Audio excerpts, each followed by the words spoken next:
मित्रों, मैं महेश मानव दिल्ली से। आज का विशेष टॉपिक है जिसको लोग धर्म कहते हैं।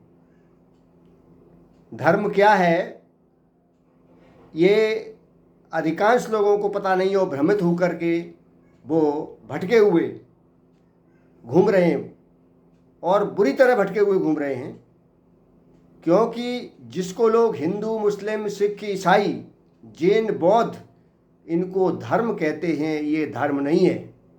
धर्म है परहित सरस धर्म नहीं भाई, और पर पीड़ा सम नहीं अधमाई।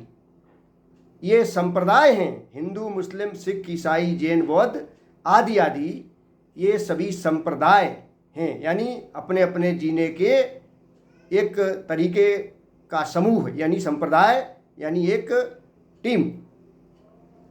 लेकिन जो आप भ्रमित हैं कि ये धर्म है, तो आप बता दीजिए किस ग्रंथ में, किस महर्षि ने, किस ऋषि ने, किस मुनि ने, किस विद्वान ने लिखा है कि ये धर्म है।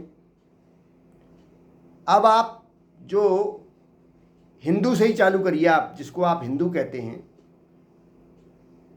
तो हिंदू धर्म की जो बात आ जाती है उसमें तुलसीदास घर घर तक पहुँचे हुए हैं अधिकांश लोगों में, जो अपने को हिंदू कहते हैं। तो तुलसीदास ने जो धर्म की व्याख्या की है उसे समझिए और गंभीरतापूर्वक समझिए। तुलसीदास ने कहा है, परहित सरस धर्म नहीं भाई, और पर पीड़ा सम नहीं अधमाई। दूसरे का हित करना, इसके समान कोई धर्म नहीं है, और दूसरे को पीड़ा पहुंचाने से बड़ा कोई अधर्म नहीं है। तो आप क्या तुलसीदास के द्वारा जो रामचरित मानस लिखा गया है, जो सब जय श्री राम, जय श्री राम, जय श्री राम बोलते हैं, तो सबसे अधिक प्रचार तो तुलसीदास ने ही किया है जय श्री राम का। वाल्मीकि की रामायण तो लोग जानते भी नहीं हैं। तो आप तुलसी ने जो कहा है उसे नहीं मानते हैं, क्योंकि इस पूरी पृथ्वी पर जितने भी मजहब हैं, यानी संप्रदाय हैं, जिनको आप धर्म कह देते हैं, ये इससे ज़्यादा बड़ी अज्ञानता कुछ हो ही नहीं सकती है। वे मैं नहीं कह रहा हूँ, ये आपके पूज्य आराध्य तुलसीदास जी कह रहे हैं। तो आप जब उन्हीं को नहीं मान रहे हो तो फिर क्या मानोगे? खुद आपको जांचिए अपने को कि आप भटके हुए हैं कि नहीं, कि आप गुमराह हैं कि नहीं, कि अब आप ऐसा इस पृथ्वी पर कोई मजहब बताइए, संप्रदाय बताइए, जिसमें अच्छे और बुरे लोग न हों। अर्थात हर मजहब में एक एक को स्पष्ट कर दूं, चाहे हिंदू कहिए, चाहे सनातन कहिए, चाहे इस्लाम कहिए, चाहे यहूदी कहिए, चाहे क्रिश्चियन कहिए, चाहे जैन कहिए या बौद्ध कहिए, और भी हैं जिनको आप नहीं जानते हैं, और भी संप्रदाय हैं। इन सभी में एक से एक अच्छा व्यक्ति पड़ा हुआ है और था और रहेगा, और एक से एक बुरा, एक से एक दुष्ट, एक से एक नालायक, एक से एक अधर्मी आदमी हर संप्रदाय में मौजूद है, और एक से एक महान। तो आप ये बताएं कि हर जब संप्रदाय में अच्छे से अच्छे, बुरे से बुरे लोग हैं, तो किस बात का वो संप्रदाय और धर्म है? ऐसी कोई जाति नहीं है, कोई भी जात जो जातियों में बांट रखा जिन लोगों ने, जिसमें अच्छे लोग भी हैं बुरे लोग भी हैं।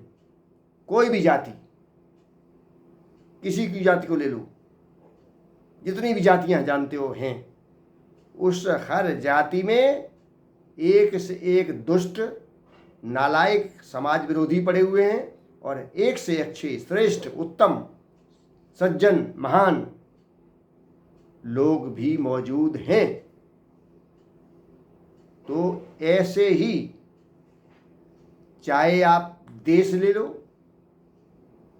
हर देश के अंदर जब हम अपनी देश की महानता की व्याख्या करते हैं तो हमारे यहाँ एक से एक महान और एक से एक दुष्ट भी हैं, जो सब तरह से समाज विरोधी हैं, समाज के लिए कलंक हैं, इंसानियत के लिए कलंक हैं, मानवता के लिए कलंक है और धर्म के लिए कलंक है।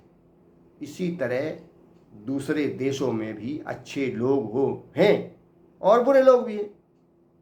तो कोई भी देश के नाम पर अच्छा और बुरा नहीं कहा जा सकता है।